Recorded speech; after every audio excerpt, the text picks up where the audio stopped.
Hola mis hermanos, muy buen sábado en primer lugar, en este sábado que nos regala el Señor.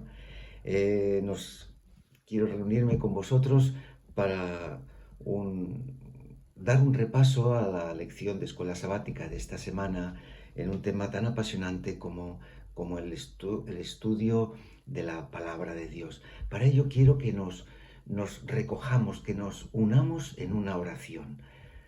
Padre nuestro que estás en los cielos, Padre bendito Señor, ahora en estos momentos en que vamos a abrir tu santa palabra y vamos a estudiar y profundizar en ella, queremos la dirección, la unción de tu Espíritu Santo, que sea tu Espíritu el que ponga esas palabras de vida en nuestro corazón. Dirígenos y cuídanos y bendice toda actividad que se haga en este sábado, actividad de iglesia, actividad espiritual, nuestra vida personal. Cuídala mucho en este sábado bendito, a nuestras familias y a nosotros. En el nombre de Jesús. Amén. Amén. Bien, mis hermanos, para empezar quiero hacer una lectura del versículo de memoria que se encuentra en Deuteronomio 31, 26. Y dice así la palabra de Dios. Tomad este libro de la ley y ponedlo al lado del arca del pacto de Jehová vuestro Dios, y esté allí por testigo contra ti. Dios había ordenado que sus leyes, su palabra, sus estatutos, todo, además de que la ley grabada en las tablas estarían dentro del arca, junto con la vara de Aarón y un vasito de maná. Había algo tan importante como sus estatutos, leyes y normas, preceptos que estarían al lado del arca. Prueba importante de la sacralidad, lo sagrado que eran estas normativas que Dios daba. ¿Y dónde había que ponerlas? Al lado del arca del pacto. La ley, algo tan sagrado, estaría dentro, como en un lugar de privilegio para resaltar lo sagrado de la ley. Este es el contexto en el que se sitúan todos los escritos que Dios dio a Moisés, que las puso al lado del arca. Bien, repasando y recapacitando el mundo en el que vivimos, pues se nos dice que en este mundo pues se hablan más de 6.000 idiomas, miles de dialectos, y la palabra de Dios sí que está felizmente traducida a más de 600 idiomas.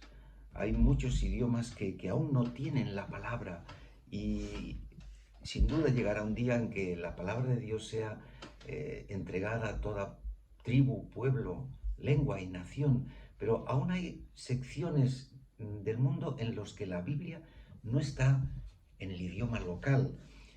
Nosotros hoy felizmente disponemos de la palabra de Dios. Disponemos de la palabra de Dios escrita en nuestro idioma, y no fue así siempre. Hubo un tiempo en que la Biblia, la palabra, estuvo encerrada en un idioma, el latín, en un idioma al cual no tenía acceso el pueblo común.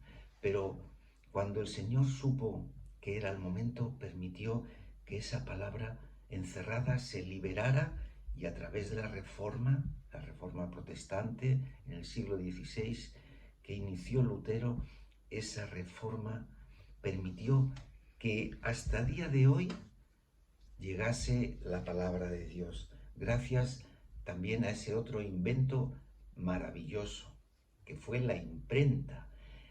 Se dice que en el momento que Lutero clavó sus 95 tesis en la puerta del castillo de Wittenberg, a los 15 días ya estaban todas esas tesis en conocimiento de toda Europa, gracias a la imprenta. Antes se escribía a mano y no había difusión de la palabra de Dios, pero a través de la imprenta corrió la palabra de Dios por toda Europa, y de Europa saltó a todo el mundo. una pregunta importante. ¿Cómo entender las Escrituras? Y añadiendo otra preguntita. ¿Para qué sirven las Escrituras? Leo un texto bíblico que Pablo, el apóstol, escribió a Timoteo. En su segunda epístola que escribió Pablo a Timoteo, capítulo 3, los versículos 16 y 17. ¿Para qué nos fue dada la Biblia? Dice Pablo: toda la Escritura es inspirada por Dios y es útil para enseñar, para reprender, para enmendar e instruirnos en justicia. La Biblia se escribió como un testimonio que Dios dio a los hombres para movernos en un mundo de pecado, en un mundo oscuro. Si no fuera por la palabra de Dios, iríamos a ciegas en este mundo. También al redimir a Israel, al elegir Dios al pueblo de Israel para llevar su mensaje, eligió esa nación específica para que esa nación pudiese poner en práctica las enseñanzas y esa nación ser espejo al mundo. Y lo hizo pues a través del idioma que se hablaba en Israel, a través del hebreo. En la época de Jesús, Jesús hablaba en arameo. Era el lenguaje común, el arameo, pero toda la Biblia fue escrita en hebreo. Alguna porción cortita, pequeñita, se escribió en arameo. En la época también en la que vivió Jesús, pues el idioma culto, el idioma universal, como hoy lo es el inglés, en aquel tiempo era el griego. Por eso el Nuevo Testamento fue escrito en griego para que tuviera mayor difusión en todo el mundo del Mediterráneo, que es donde a través de las conquistas de Alejandro, 300 años antes, el griego había colonizado todo el Mediterráneo. Y esa era la lengua vehicular en la que se escribió el Nuevo Testamento. Posteriormente, el apóstol Juan dio testimonio de la palabra y del testimonio de Jesucristo y de todas las cosas que Juan ha visto a través del libro de Apocalipsis, último libro recogido en el canon. Quiero leeros un texto que se encuentra en el libro de Deuteronomio. Deuteronomio 46 y 47. Hemos visto para qué nos fue dada la Biblia, pero ahora hay una pregunta que es: ¿por qué es importante que los hijos de Israel, tú y yo, obedezcamos todas las palabras de la ley? Deuteronomio 32, 46 y 47. Moisés le dijo al pueblo: fijad en vuestro corazón todas las palabras que os proclamo. Os las proclamo hoy para que mandéis a vuestros hijos que obedezcan con cuidado las palabras de la ley. ¿Para qué? Porque no son palabras vanas, sino son vuestra vida. Por medio de ellas prolongaréis vuestros días en la tierra, esta tierra que vais a poseer al pasar el Jordán. Moisés quería poner énfasis en la importancia tan grande que tenía la ley para el pueblo, las palabras de Dios para el pueblo, que el pueblo se guiase por esas palabras y algo muy importante, que las supieran transmitir a sus hijos y estos a los suyos, y así toda la nación tendría conocimiento de la ley y se guiaría por ellas, porque en un mundo tan contaminado por el pecado como aquellos tiempos y como hoy, la palabra es luz y guía que nos ayuda a detectar, a prevenir y a enmendar nuestras vidas. Por ello Moisés también escribió a todo pueblo judío: estas palabras las repetirás a tus hijos y hablarás de ellas cuando estés en casa o cuando vayas por el camino, al acostarte y al levantarte. Deuteronomio 6:7. Y continúa remarcando Moisés, Deuteronomio 8:1. Cuida de poner por obra todos los mandamientos que te mando hoy. ¿Para qué? Y dice Moisés, para que vivas, porque cumplir los mandamientos es vida, incumplir es ceguera y muerte. Y la Biblia fue escrita se ha escrito en muchísimos idiomas, pero sucede que las traducciones encuentran problemas porque hay palabras, expresiones que es muy comunes en un país o en el antiguo Israel, y después traducir esto a nuestro idioma, pues no se encuentran las palabras adecuadas, pero hay en concreto dos palabras que el Señor quiere hacer énfasis especial en ellas, y son las palabras misericordia y paz. Y en concreto en la palabra misericordia, que no es otra cosa que el amor que Dios tiene por nosotros. Hay muchos textos bíblicos en los que hablan de que Dios da misericordia a su pueblo y nos da misericordia a las personas. En el Salmo 57, versículo 3, la palabra de Dios nos dice lo siguiente. Salmo 57, versículo 3.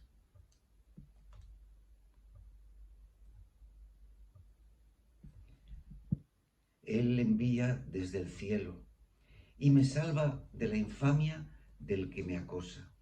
Dios envía su amor y su fidelidad.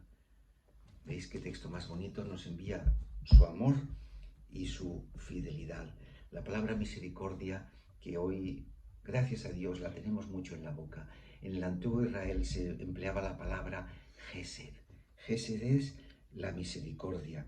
Y David habla mucho de la misericordia de Dios hacia él. En los Salmos, Miqueas 7:20 también se hace mención a ella, de que, vamos mejor que mis palabras, es el texto bíblico, Miqueas 7:20. Dice la palabra de Dios, mostrarás a Jacob tu fidelidad y a Abraham tu invariable amor, que juraste a nuestros padres desde aquellos tiempos. ¿Qué nos muestra Jehová? Su invariable amor, su misericordia. Y hay otra palabra tan bonita, preciosa, que incluso la usamos mucho para saludarnos, es la palabra paz en nuestro idioma, pero en hebreo la palabra paz es shalom. Muchas veces nos saludamos Shabbat, shalom, la paz del sábado sea contigo. La paz no solamente es la ausencia de guerra, que es verdad, sino que la paz es un estado interior que solo Dios puede proporcionar. La paz es fruto del Espíritu. La palabra hebrea shalom se traduce como paz, pero tiene, igual que misericordia, un sentido mucho más profundo. Y ese shalom, esa paz, es un regalo de Dios. Hay un texto muy bonito que se encuentra en Números 6, de los versículos 24 al 26, que es la bendición sacerdotal, en la que Dios hace un regalo a su pueblo ofreciendo su paz. Y no solamente las palabras de cada idioma pueden ser fáciles o difíciles de traducir, sino que también hay circunstancias en esas palabras que permiten que en otro idioma sea realzado. En el antiguo hebreo, por ejemplo, no existían los puntos de admiración, no existían estos puntos. Y para dar importancia a un texto, para darle realce, ¿a qué se recurría? Pues a la repetición. Recordáis que Jesús muchas veces decía, cuando algo era importante, él decía, de cierto os digo, pero muchas veces Jesús decía, de cierto os digo, como para remarcar la importancia que tenía ese texto. Como no existían puntos de admiración, en Juan 3, capítulo 3, lo podemos encontrar eso. En la repetición Dios envía un mensaje muy importante.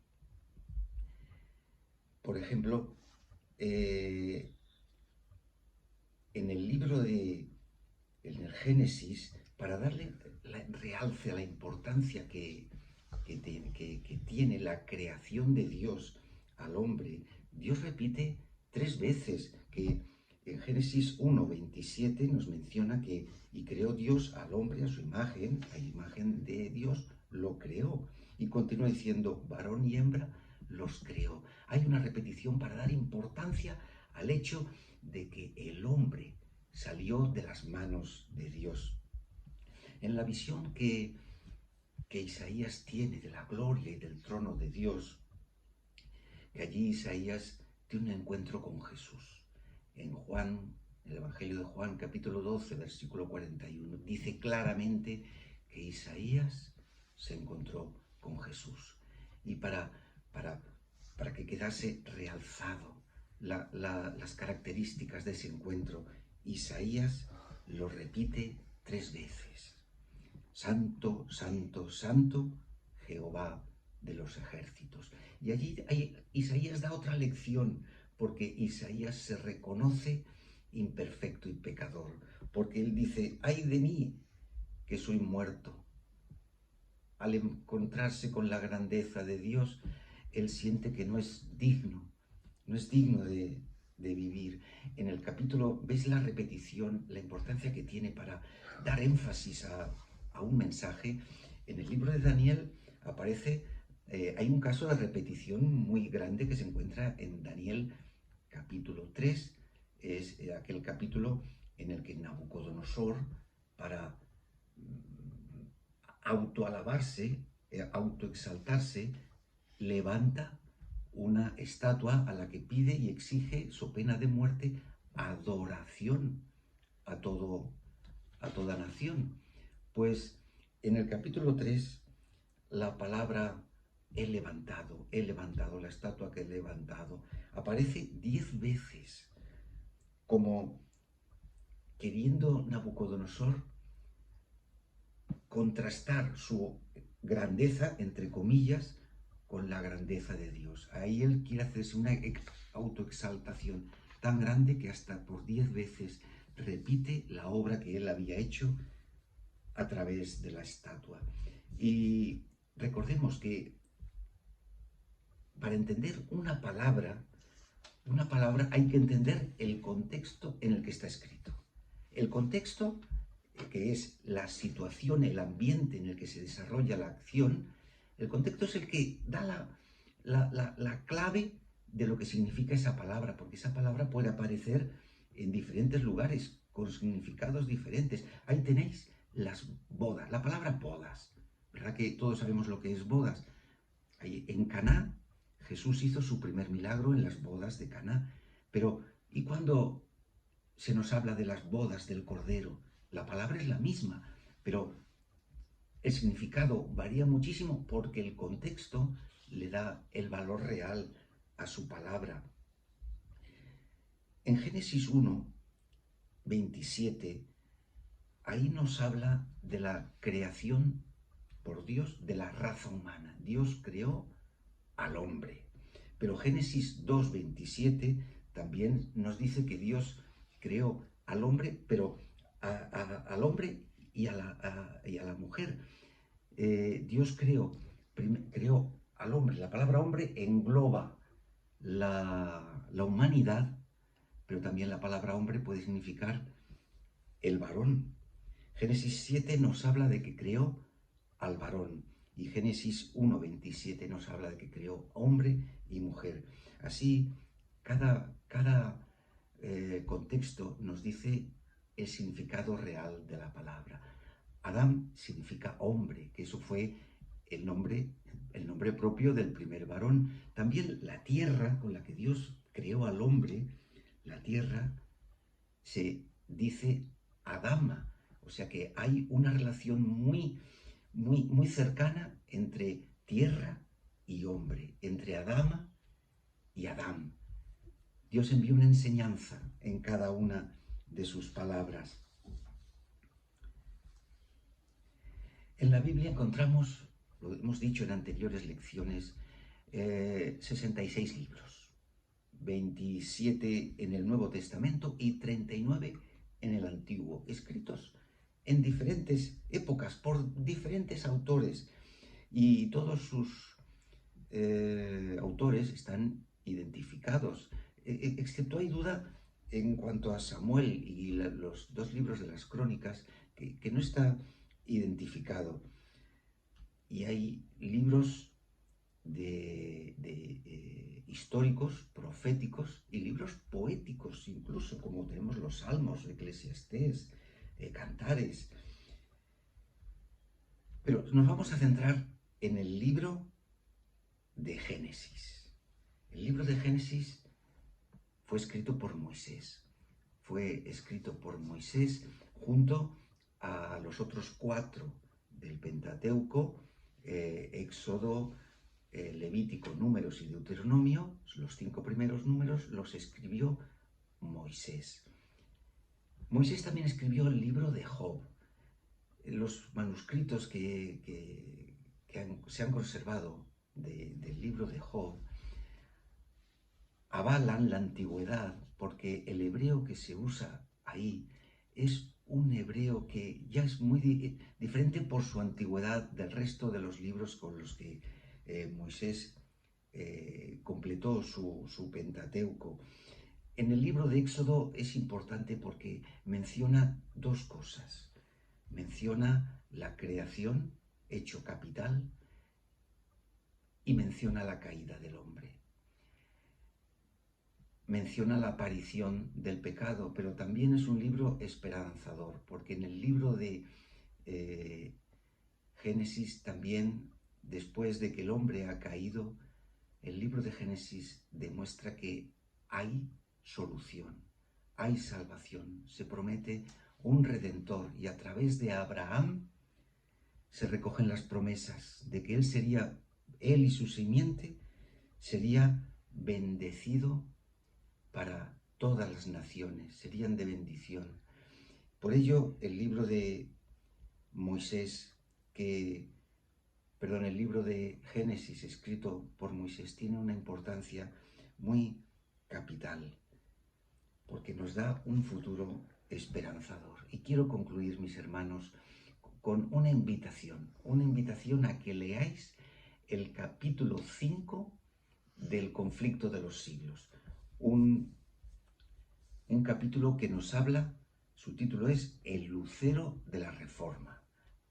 Recordad que ahí en la Reforma cambió el mundo, entró la luz de Dios otra vez, que se había oscurecido, volvió a entrar esa luz al llegar el momento en que el pueblo, la humanidad, tuvimos acceso a las Escrituras. Leed el capítulo 5 del libro El Conflicto de los Siglos.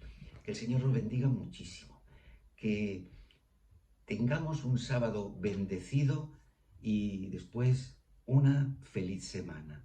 Que os guarde el Señor.